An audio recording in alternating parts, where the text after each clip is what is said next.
Good evening and thanks for tuning in to WTOL 11 News on WTOL 11 Plus. I'm Tatiana Cash. Now we have an update on some breaking news to get to first. The victim from a South Toledo shooting this morning has died. Police identify the victim as 18-year-old Jalen Petrowski. Now Toledo police responded to a 1045 call at the 200 block of Langdon Street just off of Western Avenue. The victim was shot in the chest. One person, a 16-year-old, was arrested and booked into a juvenile detention center and is awaiting charges for murder. Also breaking, police in Monroe, Michigan need your help identifying either of these two people. They're wanted in a murder investigation stemming from a convenience store robbery and carjacking this afternoon. The car they stole is a blue pickup truck.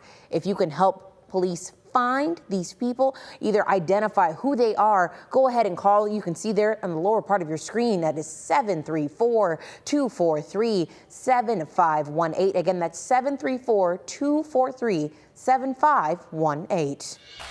Also an update to a story we've been tracking all week. The Springfield Township Fire Department has terminated Jeremy Chesser, who's facing sexual assault crime charges. Chesser is accused of sexually assaulting children entrusted to his care as a foster parent. The termination of his position was effective this past Friday. Welcome to WTOL 11 Plus on WTOL 11. I'm Tatiana Cash. Thanks so much for joining us online. Today was a beautiful day and not too hot, I think. So what is in store for the rest of this weekend? That is the question we have to ask our meteorologist, John Birchfield. John, what is it? Hey, Tatiana, it's going to be heating up for the rest of the holiday weekend, and a reminder that summer's not done just yet. Very hot with temperatures in the 90s, and that warmer September feel continues into the start of next week. This evening, temperatures have been in the mid-80s in the metro, pushing the upper 80s to the south and west. Areas like Putnam County seeing those temperatures a little milder. Along the Lake Erie shoreline, temperatures have been in the lower 80s due to that wind coming in off the lake. We are starting to see an increase in cloud cover. A very weak weather disturbance has brought a few showers to central Michigan. Not expecting any rain for us here, but some of those clouds may drift into southeast Michigan and northwest Ohio. You can always check the weather forecast on our free WTOL 11 weather app. You'll notice mostly cloudy skies with some of those upper level cirrus clouds moving in this evening. Tomorrow, sunny and very warm. We exceed the 90-degree mark, but humidity levels are going to remain in check. I'll have the rest of your Labor Day weekend forecast coming up in just a few minutes. Tatiana? All right, thanks, John. Today, President Biden is in Florida, where some seaside communities are still picking up following that massive hurricane. CBS News reports. President Biden in Florida Saturday, getting a look at the damage Hurricane Idalia left behind, taking an aerial tour of the disaster zone, while also meeting with federal personnel, local officials, and first responders. No winds this strong had hit this area in 100 years. Pray God it'll be another 100 years before this happens again. I want to thank the senator. Florida's Republican Senator Rick Scott was there to greet him. Noticeably absent from the visit, Florida Governor and presidential candidate Ron DeSantis, who instead spent his day distributing food in a different location. He did take a call from Mr. Biden earlier in the week. Okay, yeah. Well, I'll tell Deanne, a place that it would make sense to do it. We're in Horseshoe Beach now. It's pretty rough here, and there's a lot of folks putting stuff together. But we'll let her know. The president's visit comes as we are seeing more images of the devastation in communities along Florida's Big Bend region, where entire structures were wiped off the map. Along Idalia's path, tens of thousands of customers remain without power, and some may be without it for weeks. It's the worst storm we've ever been through, and we're going to rebuild. It'll never be the same. Horseshoe will never be the same for me, But we'll rebuild and hopefully be ready for the next one that comes. In Georgia, where the storm lingered, communities are left rebuilding as well. Governor Brian Kemp has requested federal aid. Cristian Benavides, CBS News, Miami. No, even though September just started, November, it's going to be here before we know it. So it's no surprise candidates, of course, from all the races are working to do some meeting face to face with community members. And for the Washington local school board elections, candidate Lauren Moore hosted a campaign fundraiser today. There were friends, his family, as well as students and faculty and staff to hear her goals and the future for the school. We have had the distinct privilege to just pour into our students and really allow for them to be loved and cared for and uplifted. And that's why I want to run for this school board position, is to care and love for our community and our students. Moore says she plans on continuing community outreach so she's ultimately able to see the change for the school within the community. Some Ohio representatives are planning to introduce a bill which could get rid of the state's death penalty. The No Death Penalty Ohio Coalition is planning to hold a conference next week to talk about this initiative. Ohio is one of 24 states which still allows the death penalty. The last time Ohio executed someone was back in 2018. Michigan's voting district maps are at the center of a lawsuit which is now heading to federal court. The lawsuit accuses the state's redistricting commission of bias against black voters, alleging the maps undermine the voting power of black voters, which is violating the 14th Amendment, which does allow equal protection under this law. Now, the redistricting commission says it's not surprised to see lawsuits over its work, but the maps are fair, and this time there's no set date for a trial. One of Bowling Green's car dealerships held its 19th annual car show this afternoon. It's the Thayer Classic Car Show, a local community tradition which happens every Labor Day weekend. And this year, all the proceeds from the event are going to go to the Ronald McDonald House charity.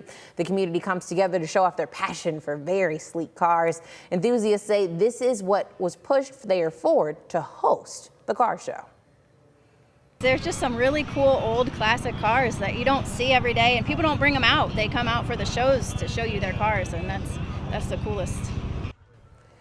The dealership says for its 20th anniversary, there'll be something extra special. The inaugural 2-, 3-, and 4-wheel showdown kicked off on Friday, and it's continuing throughout the weekend. And so today was the Park and Picnic. The showdown is hosted by the Sling Gang with help from Legends Car Club, with the goal of bringing enthusiasts for not only slingshot cars, but also slingshot motorbikes, as well as other just vehicles in general. They just want to get together and talk shop, network, and just bond. Organizers hope this is going to bring more eyes to future slingshot car shows, as well as bring the greater Toledo community together. He and I were in my garage. We started customizing these slingshots of player slingshots, and we came up with a name for the group. It started with 4 of us. We drove down to Miami and back.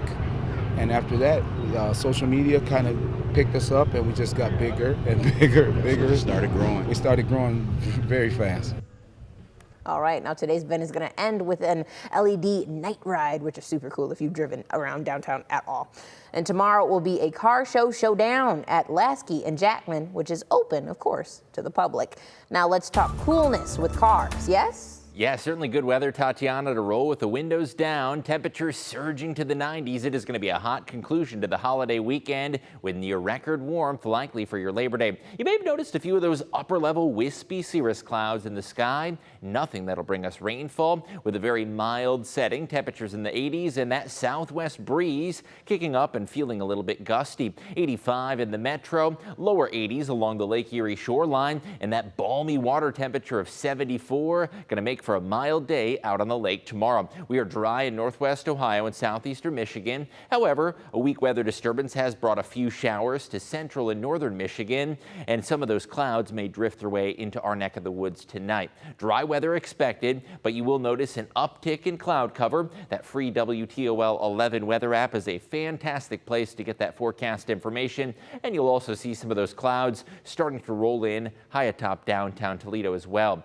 Tomorrow, sunshine returns, very warm feeling. Once again, that southwesterly wind could be a little bit breezy, and that'll make for 1 to 2 foot waves out on Lake Erie waters. Temperature-wise, we're going to be very mild, already in the upper 60s in the morning. Lunchtime, we're going to be in the low to mid 80s, and into the afternoon and evening, temperatures climbing to the lower 90s. A very warm feel as we continue towards the holiday weekend. Fulton County Fair, very warm, sunny conditions with high temperatures in the lower 90s, and we are going to reach the mid-90s for your Labor Day. Hot and dry conditions expected. Southwest winds at 5 to 15 miles an hour, so not quite as blustery for that outdoor grilling. We could come close, if not tie, record heat for Labor Day. Right now, the hottest Labor Day on record is 94 degrees, and that is shared between 3 years, 1952, 1954, and lastly, 1973. If we were to overperform and hit 95, that would make it the hottest Labor Day on record. Next week, especially Monday, Tuesday, Wednesday, here's what we're forecasting. Yeah, those temperatures are going to be well into the 90s. On the other column, here's what the records are. We're going to come close to those records, and then Thursday and Friday, temperatures finally begin to drop on down. It's going to be a hot start to the week, but one of the changes that I'm expecting next weekend is the heat to recede to the southwest a bit, and across the Great Lakes region, that shows you near normal weather conditions. Our average is 82, and we're going to be closer to average by the end of the 10-day. Hot weather continues through the middle of the week. Our next chance for showers comes in late Wednesday into Thursday, and that'll be a cold front that ushers in less humidity by Friday. Next weekend, temperatures turning more seasonable. We're going to be down to the low 80s and the upper 70s. Lots of sunshine in that 10-day forecast. Not much rain, but hey, Labor Day weekend is officially kind of the end to the summer season, and it's a reminder that we're not quite done with summer just yet. I love the fact that because we're not quite done with it, it's still, look at those numbers. It's 99, Yeah. and then it does a gradual. I like that about you, John. It's gradual. You're easing Eases me us into it. Yeah, nothing too abrupt. And it's kind of crazy. Labor Day is going to be warmer than 4th of July was, going to be warmer than Memorial Day. You know, we're saving the best for last as far as that summer heat goes. Makes the most sense. Yeah. You know, if we're going to go out, we're going to go out with a bang. Go out with a bang. And, you know, September heat's a little different because it's not overly muggy. It's just nice and comfortable. And you still get those cooler evenings, but nice and warm daytimes as well. Wonderful. So I feel like, you know, the wonderful weather, obviously Labor Day weekend, there's going to be tons of fireworks parades, yeah. exciting things to do. Of course, then we said Monday when the Labor Day parade happens, they should be good to go. Yeah, should be good to go. No worries of any rainfall or anything falling from the sky. Thank John. I do. Thank you so much. And thank you so much for joining us here again online. You can always rewind it and watch it again because I'm sure you love watching us all the time. But for now, we will send it back to whatever it is you were doing before. And be sure to catch us tonight on WTOL 11 at 11 or a little bit later.